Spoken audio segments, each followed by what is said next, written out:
Hello, I am doctor Nesha, Aastha physiotherapy. जैसे कि हम सब जानते हैं विंटर्स स्टार्ट हो गए हैं और विंटर्स के स्टार्ट होते ही लोगों में एक बहुत कॉमन हम जो चीज़ देखते हैं, जो ओल्ड एज है +45 या फिर जिनको डायबिटिक है या प्री डायबिटिक पेशेंट है, इनको शोल्डर्स में पेन रहने लग जाता है। वो पेन एक्चुअली फ्रोज़न शोल्डर, जिस कंडीशन को हम कहते हैं, काफ़ी लोग जानते भी होंगे। फ्रोज़न शोल्डर होता क्या है एक्चुअली, आपकी सारी मसल्स शोल्डर के अराउंड जितनी मसल्स हैं वो आपस में इंटैक्ट होके आपस में एडिसिव इफेक्ट मीन्स चिपक जाती हैं। और ये विंटर्स की वजह से होती हैं, क्योंकि मसल्स में सिकुड़न आ जाती है और वो आपस में चिपक जाती हैं। इसमें क्या होता है कि जैसे ही पेशेंट्स की मसल्स में ये ऐसा पर्टिकुलर कुछ इसका रीज़न नहीं है अभी तक कि आप कहीं गिर गए और उसके बाद आपको लगा या कहीं चोट लगी उसके बाद आपको ये फ्रोज़न शोल्डर होता है।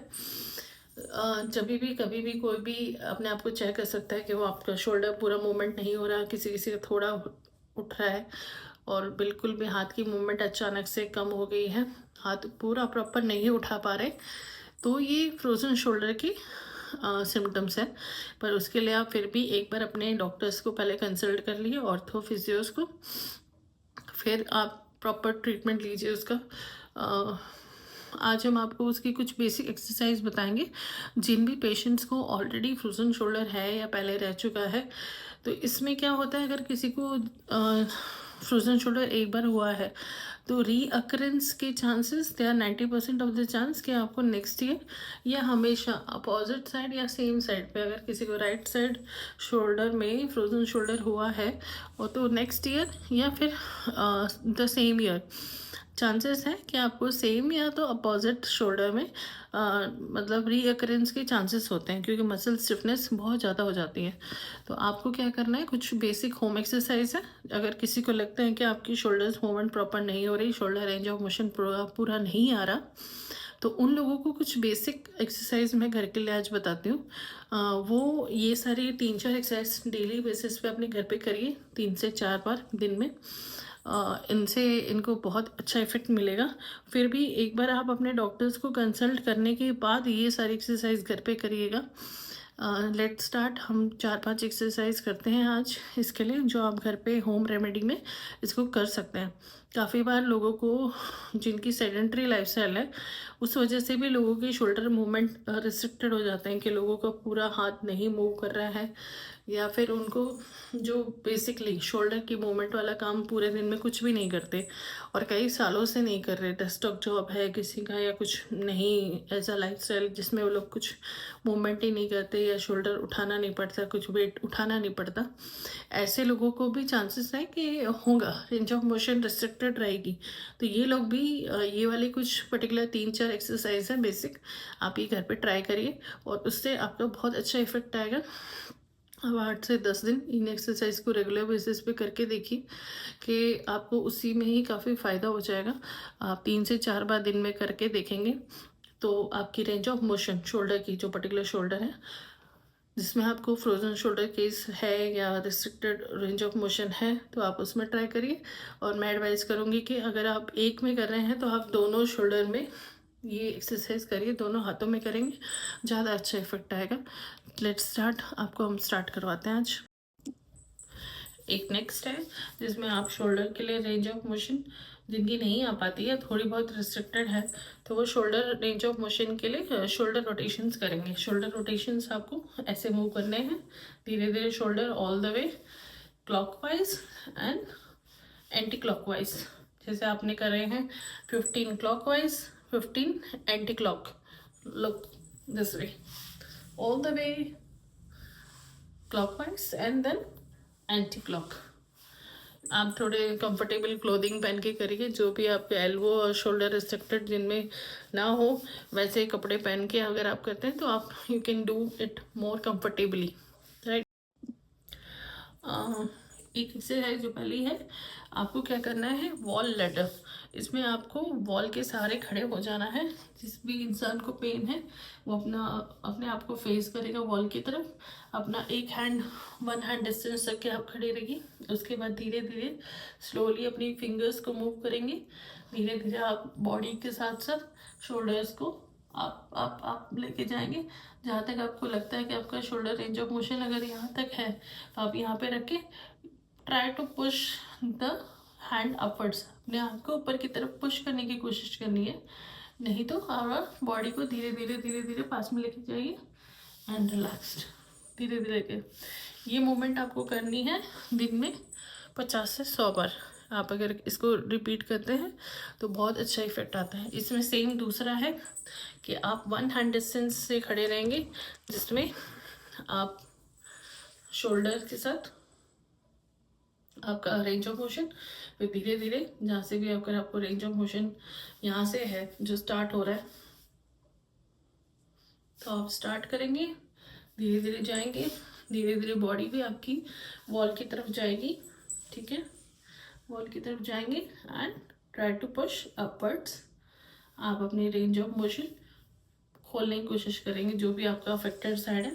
धीरे धीरे हाथ को वापस लाएंगे, बॉडी को दूर लेके जाएंगे एंड रिलैक्स। ऐसे ही दोबारा ट्राई करेंगे, रिपीट करेंगे इसको भी 50 से 100 बार दिन में। नेक्स्ट एक और जिसमें आपको क्या करना है, आपको यू कैन यूज़ कपड़ा कोई भी नॉर्मल, या you can use a towel, जो भी आपको कंफर्टेबल आपकी लेंथ में लगे, ऑलमोस्ट 1 मीटर। आप इसकी जगह कोई रॉड भी यूज़ कर सकते हैं। टॉवल और कोई कपड़ा कंफर्टेबल इसलिए है कि आप अपने शोल्डर्स को आराम से कंफर्टेबली मूव कर सकते हो। रॉड से थोड़ा रिस्ट्रिक्टेड हो जाता है अगर आपको बहुत ज़्यादा स्टिफनेस है, तो ये थोड़ा ईज होता है। अगर आप कोई कपड़ा यूज़ कर रहे हैं तो आपको ऐसा करना है, आपको जिस भी हाथ में पेन नहीं है, तो सपोज आपको राइट शोल्डर पेन नहीं है, आप वहाँ से पकड़ेंगे, ट्राई टू टच। आप दूसरा सिरा लेफ्ट में पकड़ेंगे और फिर आपको राइट से दूसरी साइड खींचने की कोशिश करनी है कि आपका राइट वाला जो अनअफेक्टेड साइड है वो ऊपर की तरफ जाएगा और ये पीछे मुड़ेगा। मैं आपको पीछे से करके दिखाती हूँ इसको।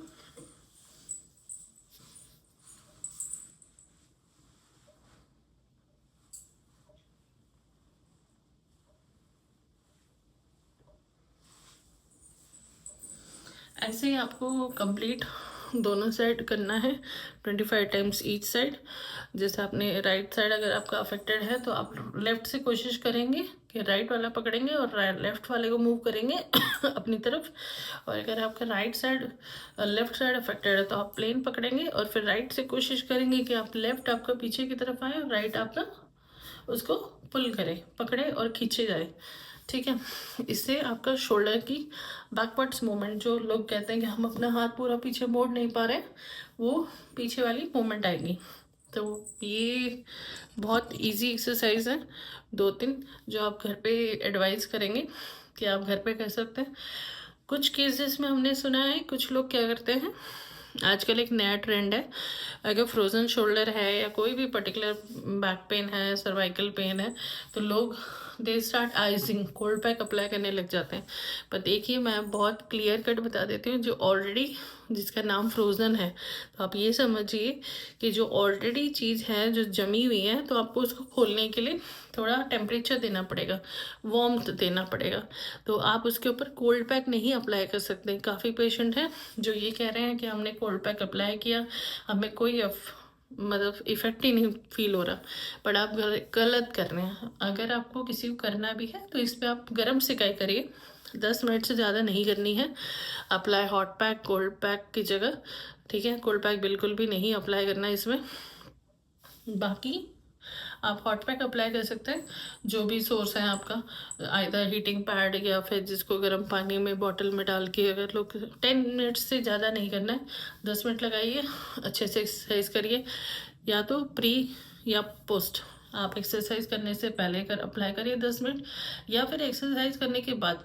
इससे क्या होगा, आपकी मसल्स काफ़ी रिलैक्स हो जाएंगी। जब आप एक्सरसाइज करेंगे आपको काफ़ी स्मूथिंग इफेक्ट मिलेगा, आप आराम से कर पाएंगे क्योंकि उस टाइम पे मसल रिलैक्स होंगी, ब्लड सर्कुलेशन बढ़ चुका होगा। और जो आप खोलेंगे अपनी मसल्स को जो ऑलरेडी रिस्ट्रिक्टेड हैं रेंज ऑफ मोशन, आपकी मसल्स बहुत चिपकी हुई हैं, टाइट हैं, तो वो जब खुलेंगी तो थोड़ा कंफर्टेबल आपको लगेगा, करने में पेन कम होगा और आप इजीली कर पाते हैं। तो अगर आप दिन में 3 से 4 बार करते हैं एक्सरसाइज, तो मैं एडवाइस करूँगी कि आप पहले हॉट पैक ले लें 10 मिनट के लिए, उसके बाद आप ये सारी एक्सरसाइज करें। तो इससे क्या होगा, आपकी जो एक्सरसाइज का जो इफ़ेक्ट आना है वो थोड़ा और बढ़ जाएगा, मतलब मोस्ट इफेक्टिव एक्सरसाइजेस रहेंगी ये। और ये 3 एक्सरसाइज बहुत बेसिक हैं, जिसमें हमने फ्रंट वाला ट्राई किया, साइड के लिए ट्राई किया रेंज ऑफ मोशन, और बैकवर्ड्स। अगर बाकी कुछ भी क्वेरी होती है, किसी को भी इससे रिलेटेड क्वेरी है या कुछ भी पूछना है, तो आप मुझे कमेंट में डाल सकते हैं, मैं आपको उसका रिप्लाई करूँगी।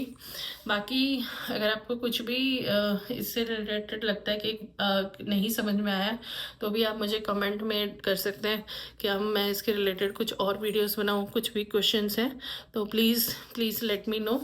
Please do subscribe, follow and please share. Thank you so much.